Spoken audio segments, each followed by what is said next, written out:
புதுமையான அரசியல் நகர்வு எனத் தொடங்கிய ஜென் இசட் திமுக நெகட்டிவ் ட்ரெண்டாக மாறி திமுகவுக்கு மேலும் பின்னடைவை ஏற்படுத்தியது. அதாவது இளைஞர்களை ஈர்க்கும் நோக்கில் திமுக சமீபத்தில் ஜென் இசட் திமுக என்ற பெயரில் சென்னை அண்ணா அறிவாலயத்தில் ஆலோசனை கூட்டம் நடத்தியது.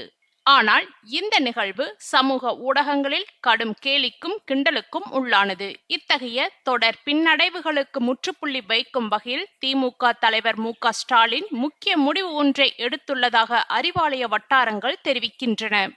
தவேக அரசையும் முதலமைச்சர் விஜயையும் கொள்கை ரீதியாகவும் அரசியல் ரீதியாகவும் எதிர்கொள்ளும் முக்கிய பொறுப்பை திமுக துணை பொதுச் செயலாளரும் நாடாளுமன்ற உறுப்பினருமான கனிமொழிக்கு ஒப்படைக்க ஸ்டாலின் திட்டமிட்டுள்ளார்.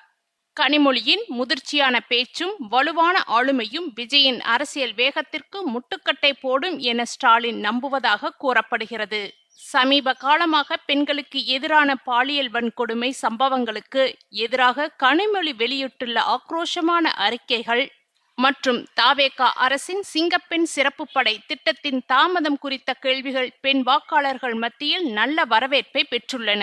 இதனிடையே எதிர்க்கட்சித் தலைவரான உதயநிதி ஸ்டாலின் கனிமொழியை நேரில் சந்தித்து பேசியுள்ளார்.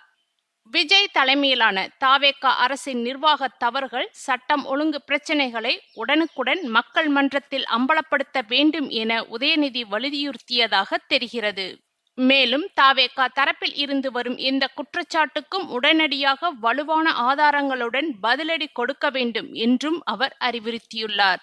முக்கியமாக விஜயிடம் இருக்கும் பெண் ரசிகர்களை தங்கள் பக்கம் இழுக்க கனிமொழி மட்டுமே சரியான தீர்வாக இருக்க முடியும் என்று ஸ்டாலின் நம்புகிறார். தமிழகத்தில் ஆட்சி மாற்றம் ஏற்பட்ட சொற்ப காலமே ஆகியிருந்தாலும் தவேக அரசுக்கு எதிராக விமர்சனங்களை தீவிரப்படுத்த கனிமொழியை முன்னிறுத்தி திமுக தனது இழந்த செல்வாக்கை மீண்டும் தீவிரம் காட்டி வருகிறது.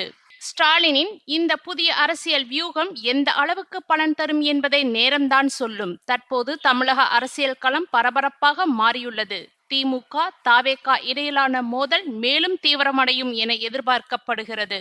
தமிழக சட்டமன்ற தேர்தலில் திமுகவுக்கு ஏற்பட்ட எதிர்பாராத தோல்வி கட்சியின் அடிமட்ட தொண்டர்கள் மூலம் உயர்மட்ட தொண்டர்கள் வரை பெரும் அதிர்ச்சியை ஏற்படுத்தியுள்ளது.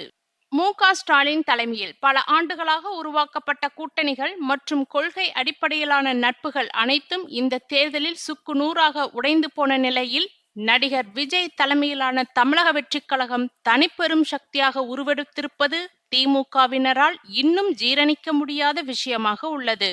சமீபத்தில் திருச்சியில் நடைபெற்ற தவேகவின் பிரம்மாண்ட பொதுக்கூட்டத்தில் முதலமைச்சர் விஜய் திமுகவை கடுமையாக விமர்சித்து பேசினார். காலாவதியான சக்தி, அழுகிப்போன அதிகாரம் என திமுகவை சாடிய அவரது பேச்சு அரசியல் களத்தில் பெரும் புயலை கிளப்பியது. இதற்கு பதிலடி கொடுக்கும் வகையில் திமுக துணை பொதுச் செயலாளர் ராசா மற்றும் முதன்மை செயலாளர் RS பாரதி உள்ளிட்டோர் வாதங்களை முன்வைத்தனர். ஆனால் அவர்களின் பதில்கள் பொதுமக்கள் மத்தியிலோ சமூக ஊடகங்களிலோ திமுகவினரை தாண்டி பெரிய தாக்கத்தை ஏற்படுத்தவில்லை. தவேக ஆட்சி பொறுப்பேற்று இன்னும் 1 மாதம் கூட முழுமையாக நிறைவடையாத நிலையில் புதிய அரசின் மீது திட்டமிட்ட அபாண்ட குற்றச்சாட்டுகளை சுமத்துவதாக தவேக ஆதரவாளர்கள் குற்றம் சாட்டி வருகின்றனர். சமூக வலைத்தளங்களில் தீவிர எதிர்பிரச்சாரம் நடைபெறுவது திமுகவின் IT விங்கும் பெரும் சவாலாக மாறியுள்ளது. யாரு சட்டமன்ற உறுப்பினர், யாரு அமைச்சர் என்று முதல்வருக்கே தெரியாத ஒரு ஆட்சிதான் தற்போது நடந்து கொண்டிருப்பதாக எதிர்க்கட்சி தலைவர் உதயநிதி ஸ்டாலின் தெரிவித்துள்ளார்.